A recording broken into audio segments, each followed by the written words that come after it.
Hello, and welcome to the HCM 2019 first quarter market update. I'm Doug Johnson, the Senior Investment Strategist here at HCM, and we just wanted to take some time today to go over our current thinking and positioning heading into 2019. We'll use the first part of the webinar just to give a very brief general overview of kind of where we are and what we see going forward, and then we'll use the rest of the time to give some more detail and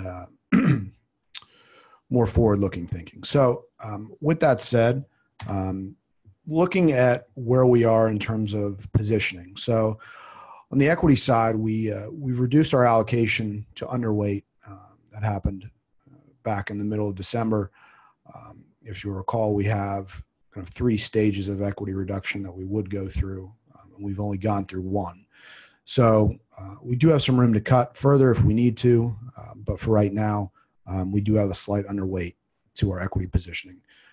Valuations, which is a topic that we've touched on before, those have continued to come down towards more normalized levels.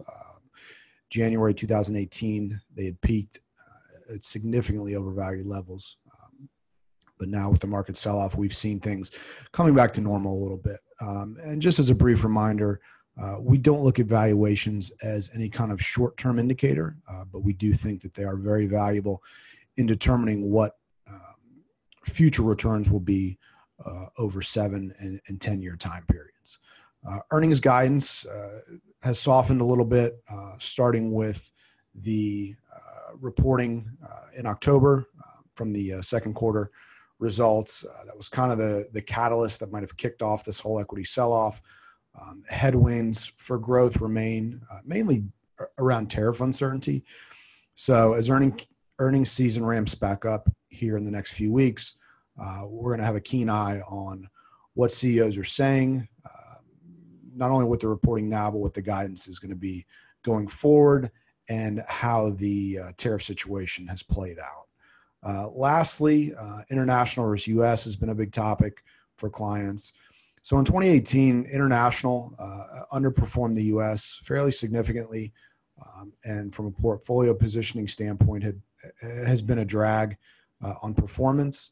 But international actually outperformed U.S. equities in the fourth quarter. And in just a second, we'll look at more comparison returns to see why we continue to hold international portfolios and why we think that it's important. On the bond side of things, not a whole lot has changed. We continue to think that the short duration fixed income is a really attractive place to be, mainly because of the combination of good yields and less price risk to rising rates. Now, over the past month and a half, you've seen rates come down substantially, and we'll look at that a little bit further here in a bit. So you've had duration, benefit portfolios that wanted to own it, but for pretty much all of 2018, having too much duration in a portfolio was a drag on performance. So we continue to remain shorter duration in our bond portfolios, and we think until we see growth, economic growth that is increase substantially, or we see the yield curve steepen back out, there really isn't any reason to take on a whole lot of duration in portfolios. The core allocation in our fixed income portfolios has increased while we've reduced our spread / strategic holdings. Mainly that's just a further kind of risk reduction step outside the equity space. Most of the spread and strategic holdings are more economic and credit sensitive positions, things like high yield, floating rate. And we've seen those sell off along with equities. So we want to go ahead and shore up that side of the portfolio as well. So if we do see this sell off continue, we can make sure that we get some protection from those fixed income positions. We touched on high yield spreads briefly. They've widened back to long-term averages, but in terms of a level that we think is prudent to go in and add money there, we still don't think those are attractive, certainly against the backdrop of the economic risks that we believe continue to build. So at some point, we may redeploy money into high yield, but right now we think that's not a favorable place to be. On the economic front, global growth forecasts remain subdued. Mainly, the tariff situation with China continues to dominate. This is being recorded on Thursday, January 10th. Whether or not there's going to be a resolution to that in the next hour, day, week, month, we really don't know. But until we see an agreement reached, signed, delivered, we're going to kind of operate under the assumption that there is no deal. The Fed is expected to continue to hike rates in 2019, though that path has become a little bit less certain. We'll get into the details about that in a little bit, but just before we began to record this, Powell came out and said that the balance sheet would continue to be reduced, but they didn't really give any indication on what rate hikes would look like. The consensus probably 6 months ago was that we could see another 2 to 4 hikes.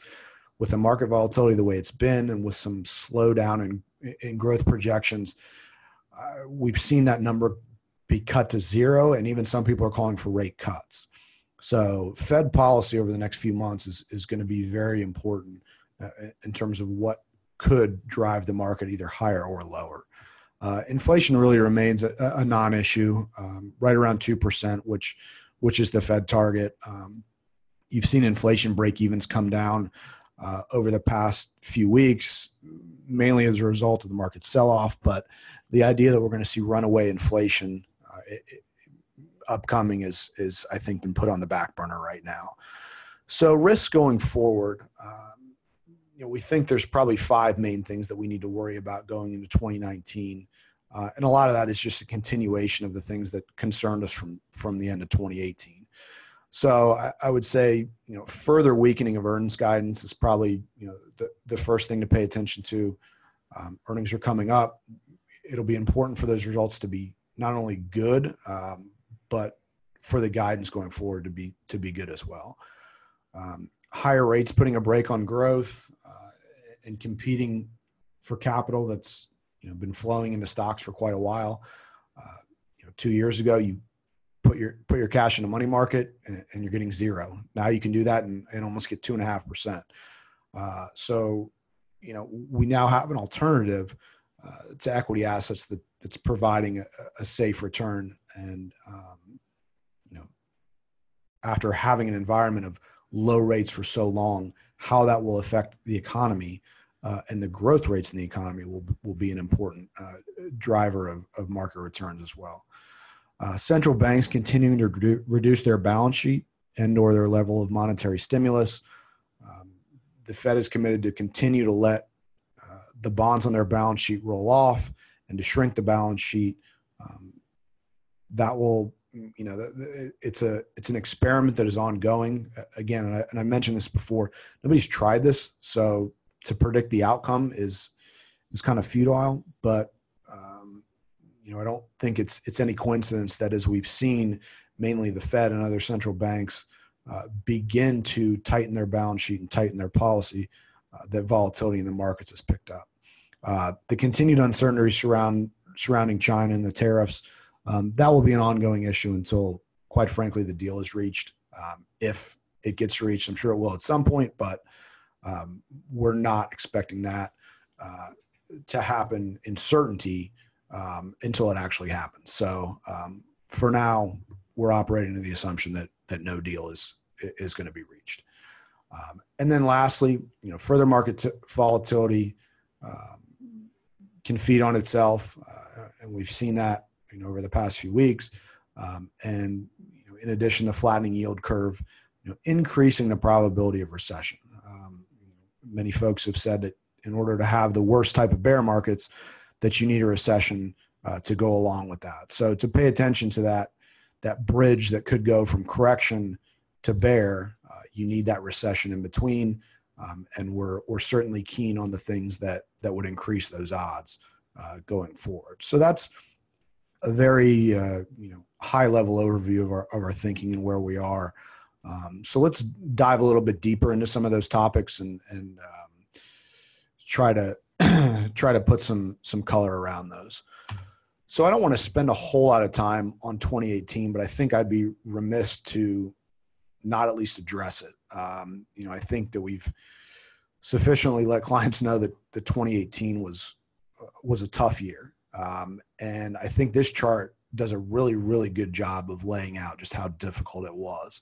So there's a lot going on here, but if you look at the top row, which shows the years going back to 2008, all the way to the right, you get 2018. And what you see is that almost every asset class, and all these asset classes are represented by the return on the subsequent ETF, the 2018 column is all red except for U.S. cash. So unless you owned a portfolio of 100% cash for the entire year, there's a good chance that you lost money in 2018.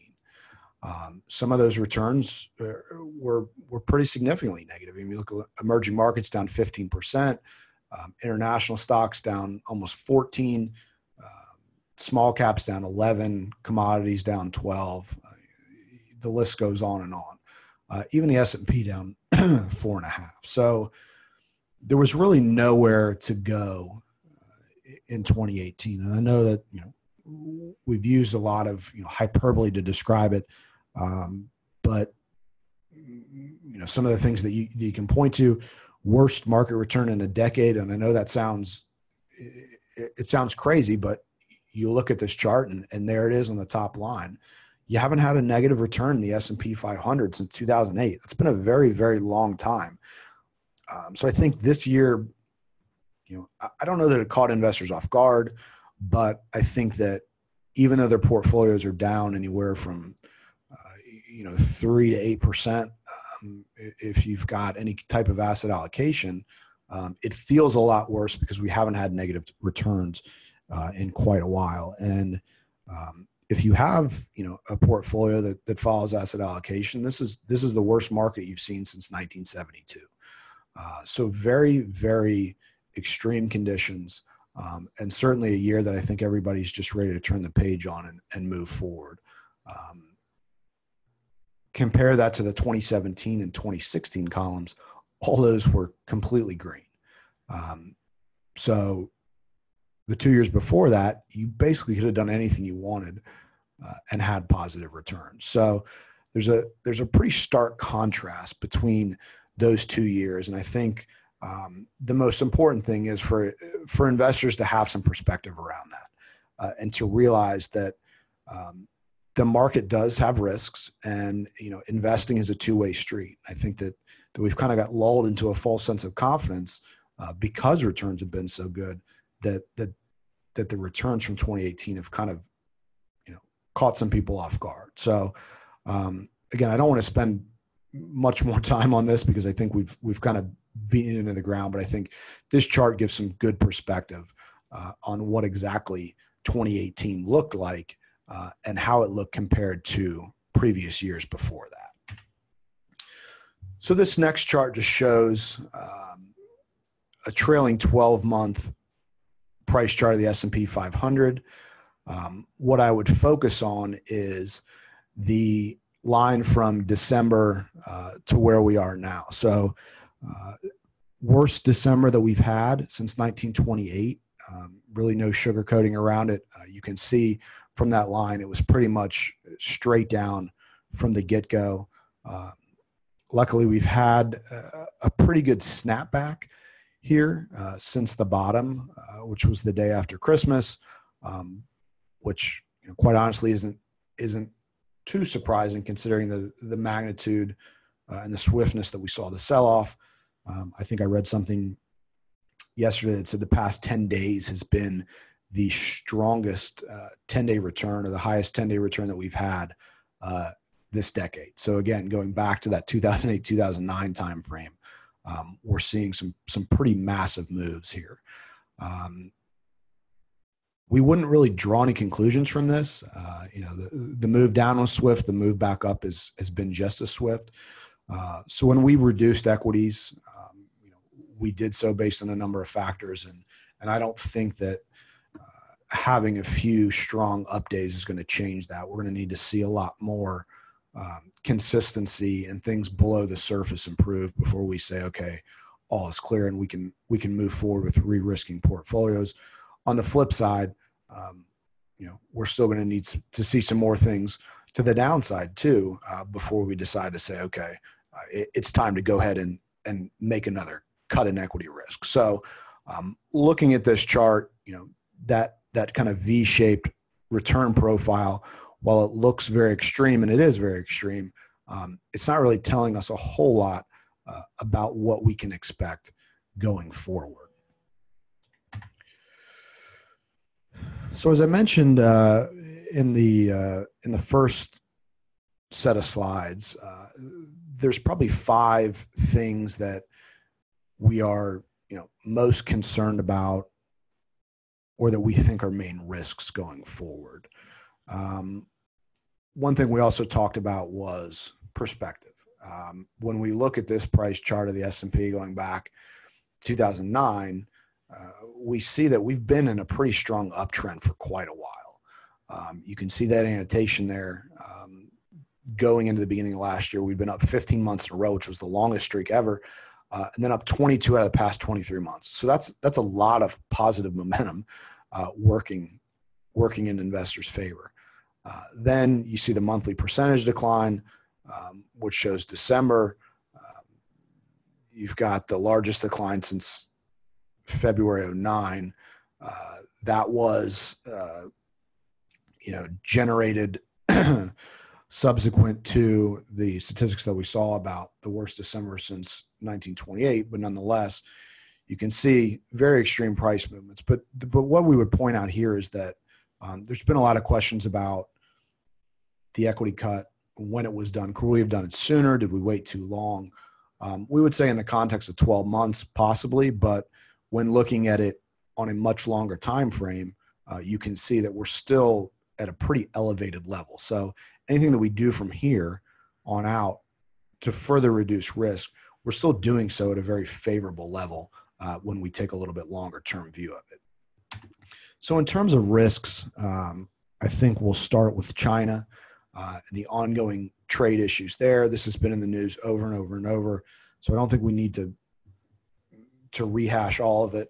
What I would point out is that you can see a price chart here over the past 12 months between the return in the S&P 500 in orange versus the Vanguard Pacific ETF, which covers China and most of the other Asian peninsula, and you can see a pretty stark difference in return profile. So when we look at who has leverage in this negotiation and kind of how it looks, the Chinese have certainly suffered more from these tariffs than the U.S. has, at least so far. We've seen the IMF come out and lower China's growth forecast for next year based on this, and it seems that their economy is under a little bit more pressure than the U.S. is based on all of this. So I think both sides ultimately want to get an agreement done, but this is starting to spill over from not only the Asian peninsula, but it's spilling over to the U.S. and the rest of the world just due to the uncertainty about when this is going to get resolved, what the supply chain looks like going forward, and how companies are going to deal with this, not knowing what's going to happen. So I think if this does get resolved and it is a good deal, it could be one of the catalysts for a turnaround in the equity market. I don't know that it could be the only thing that could do it, but it certainly wouldn't hurt if a meaningful deal was reached. And if that did happen, we would certainly reevaluate where we are from a positioning basis and consider what we need to do to change positioning based on that fact. So China would be the first thing that I would say is on our minds. The second, and quite frankly, the thing that I think gets overlooked a little bit is looking at the fixed income market. We've paid a ton of attention to the equity market, obviously, because the price movements have been so dramatic and the decline has got everybody's attention. But what's happening in the bond market, I think, is also interesting. A lot of times, we say that the bond market is a much smarter investor than the equity market.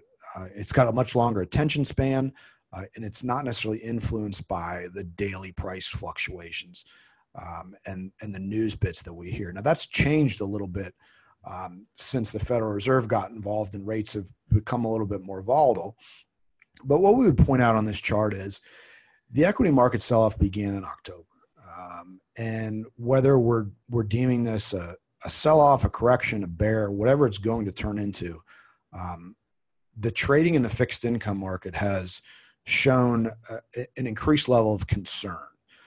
You look at the orange line, which is the 10-year Treasury yield. You look at the 2-year Treasury yield in red, and then you see the high-yield option-adjusted spread in blue. So as that blue line kind of explodes higher, what that means is that investors are selling their high-yield bonds for fear that those kind of economic or growth-sensitive investments could be under pressure. On the flip side of that, you're seeing things like the 10-year go from around 325 at the beginning of October down to around 270 when this chart was printed on January 9th. So that's a pretty significant move down in higher duration rates, and those are basically being bid as a safety bid. Not only that, this is against the backdrop of a Fed that's been tightening policy and a trade that has really been a bad one for a good part of 2018. If we would sit in a meeting or talk to clients about bonds at any point this year, we'd been showing negative returns on the Barclays Ag, and it was pretty much a no-brainer not to hold that duration. But what you've seen over the course of the past quarter is that those bonds are being bought up and bid, and that safety is being sought out. So we've seen a pretty good snapback in high yield spreads with this rally, and that's not unexpected, so to speak. But for the spread to move from the low threes to almost 550 is a pretty significant move, and one that we're going to be paying very close attention to going forward, because we think without Treasury moves backing or moving back up significantly, we would question whether or not that the growth narrative and the inflation narrative that could drive equities higher is truly playing out the way that it's being told. So, the fixed income market, I think, can tell us a lot about what's going on. We're certainly paying attention to that. To touch on that, the Fed as well. But this is a very interesting chart because what it shows is that you have the 2, the 5, the 7-year bond against the effective Fed funds rate, which is basically just a money market rate. So what you got in the beginning of January was that all three of those, maybe not all three of them, but the blue and the orange lines, which is the 2 and the 5 year, actually fell below the effective funds rate, which meant you could buy a 2 or a 5 year bond with a lower yield than you could a money market. That doesn't make a whole lot of sense, but it just shows the incessant bid that you've got for the safety of these bonds. And some people might ask, well, why own a bond when you can just own a money market? I think that's a fair point, but I think at the same time, people would own those treasuries because in a severe market downturn, the money market isn't going to provide any additional return outside of just the income payments, whereas the fixed income and the bond price would actually rise and could provide you with some return in a bear market or a deflationary environment. So yields were certainly bid low during that time frame. We've actually had the curve invert at the 2 and 5 year maturities. We talk a lot about yield curve flatness and curve inversions being a precursor to recession. Usually that's over a 2 to 10 year basis. But even having an inversion in the 2 to 5 year shows that there's just some stuff under the surface that quite frankly isn't right. And things that are happening where there's serious concern about what the economy looks like going forward, and whether or not that spills over into a recession is yet to be seen. But we certainly need to heed those warnings from the bond market when they are presenting themselves. So going back to the Fed, The Fed hiked 4 times in 2018. The expectation was for another 2 to 4 rate hikes in 2019, but that has changed dramatically over the past quarter. You had the market pricing in a rate cut from pretty much Christmas up until January 9th, which to see this kind of flip-flop between expecting rate hikes and rate cuts, I don't think is necessarily healthy for the market, because what it means is that you've got Fed policy now being injected and driving things, excuse me, and when Fed policy and sentences and press releases can move the market percentage points at a time, that kind of binary price movement it's really hard to manage around, and it's quite frankly not healthy for the market. So to see the market go and try to begin to price what was a hike now into a cut and possibly back into a hike again, I don't think is necessarily a good sign. But as we've seen for the past 8 years, if the Fed does decide to take a more dovish stance, they begin to signal the possibility of rate cuts, excuse me, that could be another driver for an equity turnaround. I don't know that it would be a long-term sustainable one, but we've seen over the past 8 years that when the Fed is in an easy policy stance, that essentially you don't fight the Fed and go along with it. So what Fed policy will be over the next few months, the guidance they will give, I think is going to cause the market to either continue to grind higher, or if there's disappointment there, it could cause this rally to kind of to sputter out and fall apart. But we'll see, and we're paying a lot of attention to what's going on at the Fed. Lastly, I would say earnings are something that we're really paying attention to. This chart here it's a good chart. It's a little confusing to read, but what you're seeing is kind of a yearly estimate of S&P 500 earnings, and those lines are showing the shift in the level of expectations as time moves on. So, for instance, if you start at the bottom left of this chart, you see that blue line.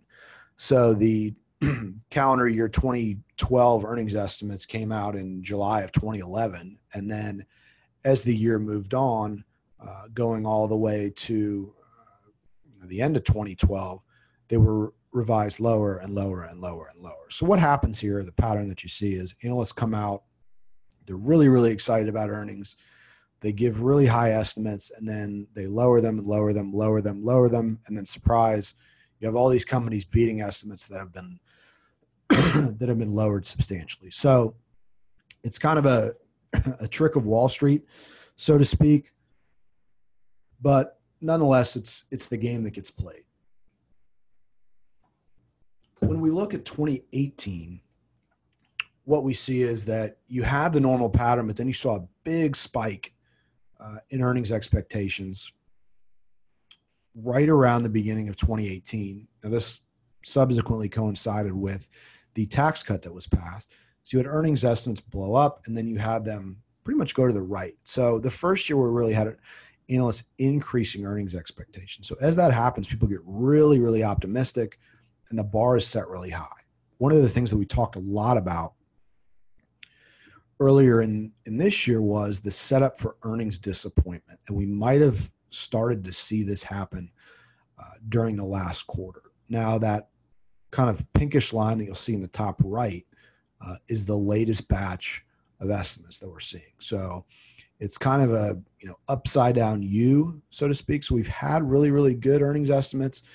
They peaked, and now they're starting to drop a little bit. So analysts are kind of backing off their rosy views of what we may see going forward. And we've seen estimates have fallen now by close to 9%. So we've got a little bit of that disappointment already in terms of expectations.